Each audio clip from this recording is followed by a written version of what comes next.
Bonjour, bienvenue. J'espère que tu as bien digéré l'évangile de demain parce que celui d'aujourd'hui lui ressemble étrangement. En fait, des fois comme ça, le Seigneur, on dirait qu'il frappe sur le même clou parce qu'il nous veut des êtres vrais, des êtres authentiques, des êtres cohérents. Cohérents entre ce que je dis et ce que je fais. Authentique entre ce que je montre et ce que je suis. Ce que nous sommes, On sait encore qu'il parle aux pharisiens, puis il parle des sépulcres blanchis, puis tout ça. Mais on n'entrera pas dans tous ces détails, mais on va juste s'arrêter pour voir exactement qui nous sommes. Nous sommes des pécheurs avec des péchés. Mais, nous sommes des pécheurs follement aimés, passionnément aimés et pardonnés par la miséricorde de Dieu. Alors, c'est pas épeurant de se faire appeler pécheur, parce que je suis un pécheur follement aimé, passionnément aimé et miséricordieusement pardonné. Et je deviendrai un chef-d'œuvre de cette miséricorde. Peut-être que tu vas me dire, je ne suis pas pécheur tant que ça. Je ne fais pas des péchés à cœur de jour. Peut-être. Mais tu sais, les grands saints, on disait qu'ils faisaient 7 péchés au moins par jour. Hein? Et Saint Paul dit, je fais le mal que je ne veux pas et je ne fais pas le bien que je voudrais. Qui ne peut pas dire cela? Moi, j'avais été la plus surprise quand j'ai parlé avec des enfants pour les préparer à la catéchèse, en catéchèse pour les préparer au sacrement du pardon. Puis, il y a un petit garçon une fois, c'était en Uruguay, un petit garçon qui m'a demandé qu'est-ce que ça veut dire un péché? Ben, il ne s'agissait pas c'est un petit bonhomme de 8 ans, 9 ans, il ne s'agissait pas de lui répondre avec abstraction. Puis j'ai repris cette parole de Saint Paul. Sais-tu qui a compris? J'ai dit, est-ce que tu fais toujours le bien, toi, que tu veux faire? Il dit non. Puis des fois, est-ce que tu fais le mal que tu ne veux pas faire? Oui. Ben j'ai dit, c'est ça un pécheur. Fait que quand tu iras au sacrement du pardon, va porter le mal que tu fais. Puis, à part ça, tu peux même apporter le bien que tu ne fais pas. Parce que c'est le bien que tu ne fais pas, ce sont les fautes d'omission. Exemple, tu as une belle barre de chocolat, puis ton ami est à côté de toi, puis il n'y en a pas. Puis tu la manges toute tout seul. Tu n'as pas fait de péché. Tu n'as pas fait un acte de péché, d'action, mais tu as fait une faute d'omission.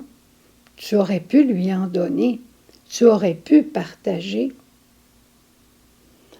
Mais on ne peut rien par nous-mêmes.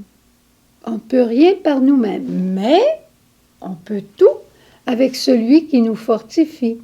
On peut tout avec le Seigneur. On peut tout avec l'Esprit de Dieu, parce que rien n'est impossible à Dieu. Moi, quand j'ai lu la vie de jeunes saints, là, des jeunes qui sont morts dans les années 90, une petite Chiara Luce en Italie, ou récemment un petit Carlo Arcusi en Italie qui va être déclaré bienheureux dans quelques mois, au mois d'octobre. Un petit bonhomme qui est mort à l'âge de, je pense, à peu près 15 ans. Puis Chiara Luce est morte à peu près à 17-18 ans. Ces jeunes-là aimaient tellement, tellement Jésus qu'ils ont eu des cancers foudroyants, des leucémies foudroyantes, tous les deux, je pense, là, mais ce serait à vérifier. Mais ils n'ont pas voulu prendre de médicaments pour la douleur. Ils voulaient offrir leur douleur à Jésus. Il fallait qu'il y ait une grâce extraordinaire. Il fallait qu'il y ait une grâce qui dépasse la nature. Il fallait qu'ils aient une grâce de martyr. C'est pas donné à tout le monde, ça je le sais. Et quand on est malade, il faut se soigner. Mais je me dis, ces jeunes-là, S'ils avaient dû endurer la souffrance qui était inhérente à leur maladie, ils auraient perdu connaissance. Mais ils ne perdaient pas connaissance, puis ils encourageaient tout le monde autour d'eux. Ils avaient une grâce héroïque, une grâce de force héroïque. Où est notre fierté? Dans notre extérieur? Dieu ne fait pas grand-chose pour notre extérieur. Dans notre intérieur? Oui. Saint Paul disait, ma fierté, quand je suis faible, c'est alors que je suis fort. Ma fierté, elle est dans mes pauvretés, parce que l'Esprit de Dieu repose sur moi. Ma fierté, c'est la miséricorde de Dieu qui me transforme et qui me sanctifie. Regarde, en terminant, des papas ou des mamans qui sont sur le point de mourir. Très souvent, ce sont eux qui consolent leurs enfants devant leur départ. Et comment sont-ils capables de faire ça? Par le don de force, le don des martyrs, un don héroïque qui leur est accordé. Alors prions encore. La Vierge Marie, comment a-t-elle fait pour rester debout au pied de la croix? Il n'y a pas de maman qui aurait été capable de faire ça si l'Esprit de Dieu n'avait pas été sur elle.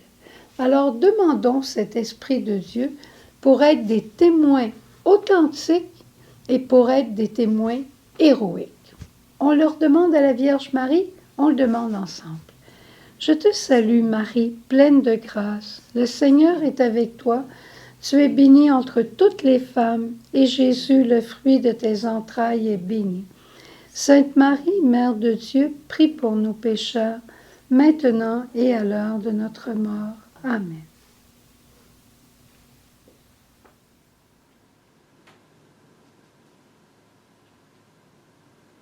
Je t'aime tant, Seigneur, je t'aime tant, mon Dieu, libérateur, je t'aime tant, je t'aime tant, Seigneur, je t'aime tant, mon Dieu, libérateur. Je t'aime tant. Et c'est encore tellement peu, Jésus, mon amour pour toi, à comparer de ton amour pour moi. C'est toi qui m'as rendu la vie. C'est toi qui m'as libéré. C'est toi qui m'as donné une identité. C'est toi qui fais de moi la personne que je suis. Tu m'as tout donné, Jésus, en me donnant ta vie. Et tu veux encore me la donner, nous la donner, à travers l'Église, les sacrements.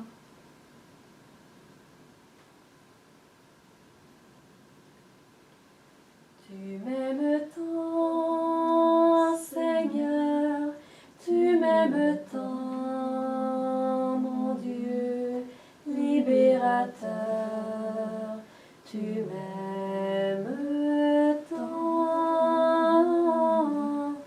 tu m'aimes tant, Seigneur, tu m'aimes tant, mon Dieu, libérateur.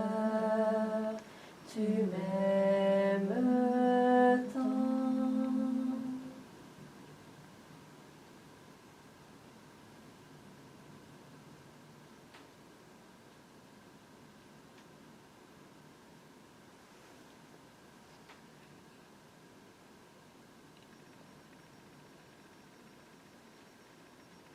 Marie, ma mère, je tends les bras.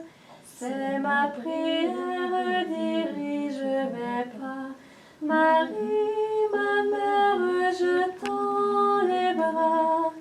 C'est ma prière, dirige mes